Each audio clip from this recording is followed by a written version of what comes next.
We're talking about the transfer of energy, so let's transfer some. No evil. Everybody say love 7 times on your fingers.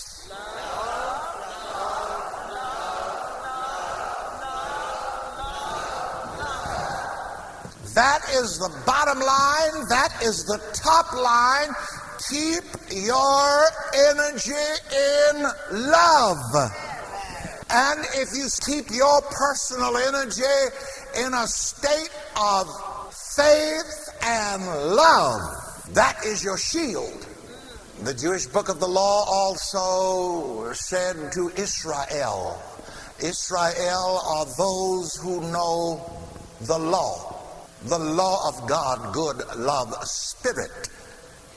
Let not the sun go down on your wrath. Let me tell you, the most dangerous thing you can do is go to sleep in a negative state, in a state of unforgiveness. Unforgiveness, unforgiveness, unforgiveness, you religious people. The wicked shall be turned into hell, and all the nations that forget God. And who are the wicked? People seem to think that, well, you know, the wicked are those people out there in the streets that do this and do that and do the other. The wicked are a mind full of unlovingness and unforgiveness.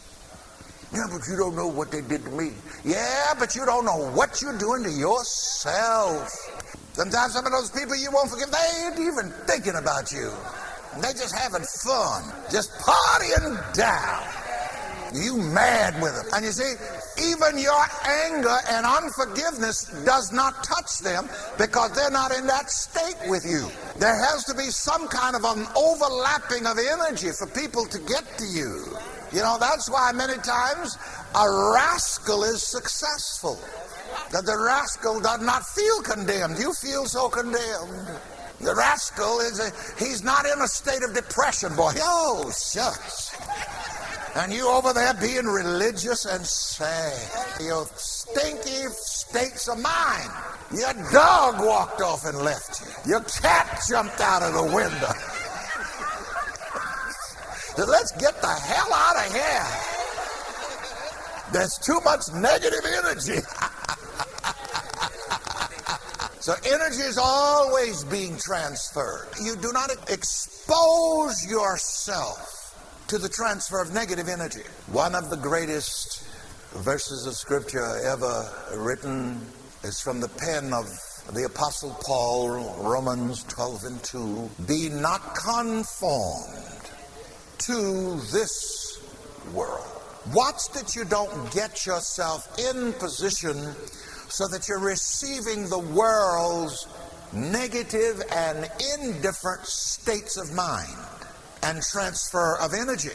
If I think there's something in a movie that is worth my attention, I'll go. But rather than even doing that, I'd rather go to Blockbuster and select a classic. There, every once in a while, I'll say, well, I'd like to see that. And when it gets into the video store, I'll get it. You see, you can't just open yourself up willy-nilly. And of course, you see, that's what the world does.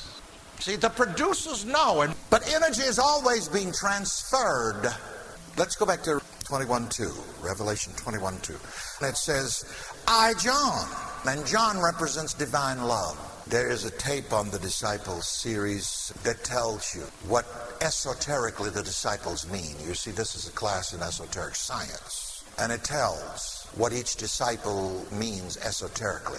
Mostly in church, we just thought those were people that died long ago. But every disciple is in you. As a matter of fact, everything in the Bible is in you. From God to the devil, from Judas to Jesus. Ain't talking about nobody but you.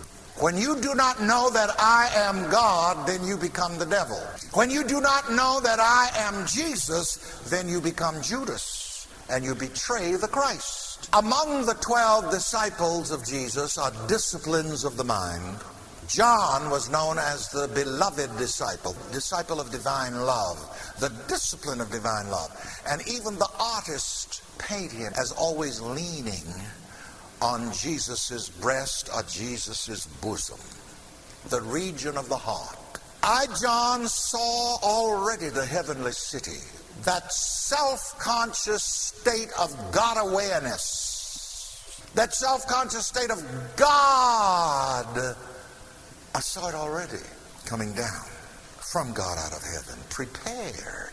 This tells us, Revelation 21:2, that it is only by love that you can apprehend heaven. It is only by love that we can apprehend heaven. I think I'm going to mostly talk about love for the closing minutes, because love is the name, the nature of that energy which is called God in theology. Ooh, somebody catch that now. Help me to recapitulate it. Love is the name, the nature of that energy which is called God in theology. Wow. God is love, says this disciple John in his first letter. 1 John 4:8. Not God has love, not God does love, but God is love. Love is what God is. Now that classic statement I just made. Love is the name, the nature of that energy which is called God in theology. And of course I went to the theological seminary too, like some of you, and studied systematic theology and both dogmatic theology. Most of it is hogmatic theology. Einstein gave us this formula. He's famous for having discovered this formula. E equals mc squared. What does that mean? Energy? All right. E equal mc squared, that is the physicist definition of energy. But I want to be repetitious about what I just said. Love is the name, the nature of that energy which is called God in theology. It would be good if maybe in your own thoughts and in your own speech over the next week and maybe beyond, whenever you came in contact with the word God, you would substitute what? Love. See what happens.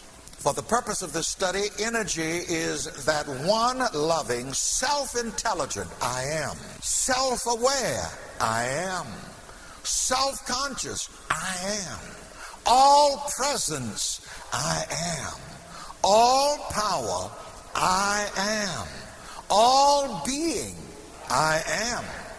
I am all love. God is love. 1 John 4:8. I am positive, loving energy, which no thing can stop, hinder, delay, or impact.